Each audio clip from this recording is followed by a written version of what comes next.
የአርትራይተስ በሽታ ወይም ቁርጥማት ስለሚባለው የተወሰነ መረጃ ላደርሳችሁ። ሰላም ውድ ኢንፎር ሴንተር ቤተሰቦች እንደምን አላችሁ? አርትራይተስ ከመቶ የሚበልጡ የተለያዩ የቁርጥማት በሽታዎች አሉ። እንግዲህ ከቁርጥማት በሽታ ጋር ተያያዥነት ያላቸው ነገሮች እንደነገርኳችሁ ከመቶ የሚበልጡ ናቸው። ከነዚህ መካከል ኦስቲዮአርትራይተስ፣ ሩማቶይድ አርትራይተስ፣ ሲስተሚክ ሉፐስ ኤርተማይተስ የሚባል ጁሽናይል ሩማቶይድ አርትራይተስ፣ ጋውት፣ ቦርሳይተስ የሚባል ሩማቲክ ፊበር እንዲሁም ላይም በሽታ እና የመሳሰሉት ይገኙበታል። እነዚህን እንግዲህ ምናልባት ከጤና ውጭ ላሉ ሰዎች ማስረዳት ትንሽ ከበድ ሊል ይችላል፣ ስማቸውም እንደዚሁ ወሰብሰብ ስለሚል።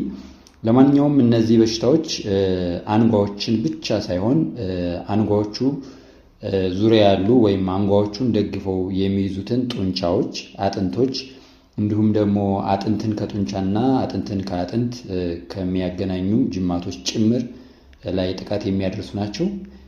አንዳንድ የአርትራይተስ ወይም የቁርጥማት አይነቶች ቆዳን፣ የውስጥ አካል ክፍሎችን እንዲሁም ዓይንን ሳይቀር ሊያጠቁ የሚችሉ መሆናቸውን መረዳት አለብን።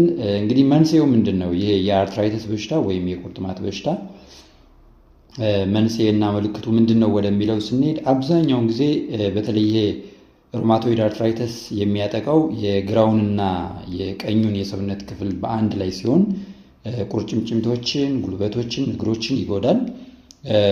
ሩማቶይድ አርትራይተስ እንደያዛቸው በምርመራ ከታወቀላቸው ሰዎች መካከል ከ50 በመቶ በላይ የሚሆኑት ከቆዳቸው ስር ትናንሽ እባጭ ወይም እጢ መሳይ ነገር ይፈጥርባቸዋል። አንዳንዶቹ የደም ማነስ፣ የአይን መድረቅና መቆጥቆጥ እንዲሁም ደግሞ የጉሮሮ ህመም ሊኖራቸው ይችላል። ድካም እንዲሁም እንደ ትኩሳት፣ የጡንቻዎች ህመም የመሳሰሉት እንደዚህ የኢንፍሉዌንዛ አይነት ህመም ሊሰማቸው ይችላል እና በመካከለኛ እድሜ ላይ በሚገኙ ሴቶች ላይ ሩማቶይድ አርትራይተስ በብዛት ይታያል። ይሁን እንጂ ህፃናትን፣ ወንዶችን ጨምሮ በማንኛውም እድሜ የሚገኝን ሰው የማጥቃት እድል ያለው በሽታ ነው ሩማቶይድ አርትራይተስ። ይህ በሽታ ያለባቸው ሰዎች እንግዲህ ዘመዶች ያሏቸው፣ በዚህ በሽታ የተጠቁ ዘመዶች ያሏቸው ሰዎች በበሽታው የመያዝ እድላቸው ከፍተኛ ነው። ማጨስ፣ ከልክ በላይ የሆነ ውፍረት እንዲሁ ደግሞ በሆነ ምክንያት ደም መውሰድ ለበሽታው የሚያጋልጡ ተጨማሪ ምክንያቶች እንደሆኑ በርካታ ጥናቶች ይገልጣሉ፣ ያሳያሉ።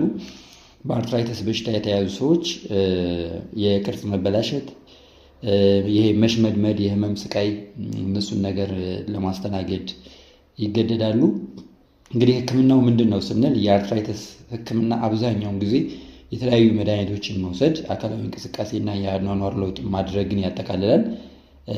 እንደ ፊዚዮቴራፒ ወይም ፊዚካል ቴራፒስት ጤናን ለማሻሻል የሚረዳ የሰውነት እንቅስቃሴ ያሰራ ይሆናል።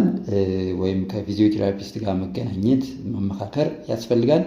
ይህም ጡንቻዎችን እንዲሳሳቡና እንዲለጠጡ የሚያደርግ ክብደትን እንደ ማንሳት ያሉትና የኤሮቢክ የአካል እንቅስቃሴዎችንም ሊያካትት ይችላል። እነዚህ እንቅስቃሴዎች እንደ አንጓ ህመምና እብጠት፣ ድካም፣ መጥፎ ስሜት እንደ መሰማትና ጭንቀት ያሉ የህመም ስሜቶች እንደሚቀንሱት ታውቋል። የአካላዊ እንቅስቃሴ ጥቅም በጣም ባረጁ ሰዎች ላይ ሳይቀር ጥሩ እንደሆነ ታይቷል። በተጨማሪም አካላዊ እንቅስቃሴ የሚያደርሰውን እንግዲህ የአጥንት መሳሳት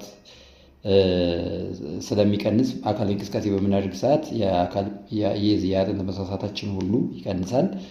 አንዳንዶቹ ደግሞ በሙቀትና በቅዝቃዜ በሚሰጡ የተለያዩ ህክምናዎች ከህመማቸው ፋታ ሊያገኙ ይችላሉ። ክብደት መቀነስ የአንጓ ህመሞችን በከፍተኛ መጠን ስለሚቀንስ የአመጋገብ ለውጥ ማድረግ ደግሞ ለአርትራይተስ ከሚደረጉ ጥንቃቄዎች ዋነኛውን ቦታ የሚይዝ ነው።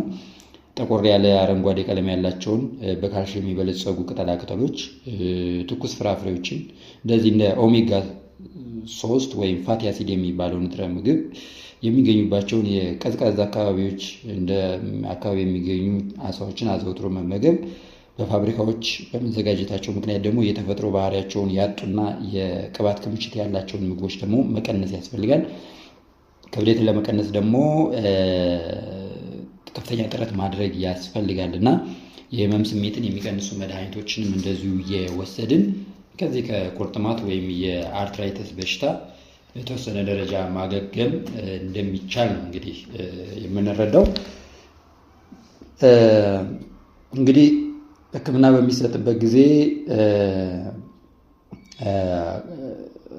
ከሐኪም ጋር በደንብ መግባባት፣ መነጋገር ያስፈልጋል። አርትሮስኮፒ የሚባለው የቀዶ ሕክምና አስፈላጊ ሆኖ ይገኛል። እዚህ ላይ አርትሮስኮፒ የሚባል ቀዶ ሕክምና መውሰድ የሚመከርበት ሁኔታ አለ። ይህ ሕክምና በሚሰጥበት ጊዜ መሳሪያው አንጓ ውስጥ እንዲገባ ይደረግና የቀዶ ሕክምና ባለሙያው ጉዳት የሚያስከትሉ ኢንዛይሞች የሚያመነጨውን የሳይኖቪያል ህብረ ሕዋስን ያስወግዳል። ይሁን እንጂ ብዙውን ጊዜ አንጓው ተመልሶ ስለሚቆጣ ይህን አይነቱ ቀዶ ሕክምና የሚያስገኘው ጥቅም በጣም ውስን ነው። ከዚህ ይበልጥ ከባድ የሆነው ሕክምና አርትሮፕላስት ይባላል። በዚህ ሕክምና መላው አንጓ አብዛኛውን ጊዜ የዳሌ ወይም የጉልበት አንጓ ይወገድና በቦታው ሰው ሰራሽ አንጓ ይተካል። ይህ ሕክምና ከ10 እስከ 15 ዓመት ሊቆይ ሲችል ህመም በማስወገድ ረገድ በጣም ውጤታማ ይሆናል። ስለዚህ አርትራይተስን ጨርሶ የሚያድን መድኃኒት ባይገኝም የህመም ስሜቶችና የአንጓ ብግነትን የሚያስታግሱ በርካታ መድኃኒቶች አሉ። ወደ ኢንፎል ሴንተር ቤተሰቦች ስለ አርትራይተስ ወይም እዚህ የመገጣጠሚያ የአንጓ ችግር ነው መረጃ የሰጠኋችሁ። በዚህ ዙሪያ ተጨማሪ መረጃዎችን ከፈለጋችሁ ኮሜንት ጻፉልን፣ ደውሉልን፣ ወይም በአካል ደግሞ ቢሮአችን መታችሁ መወያየት ትችላላችሁ። ስላዳመጣችሁን እናመሰግናለን። መረጃውን የሚያቀርብላችሁ ኢንፎል ሴንተር ወይም ደግሞ የጤና መረጃ ማዕከላችን ነው። ስለተከታተላችሁን እናመሰግናለን።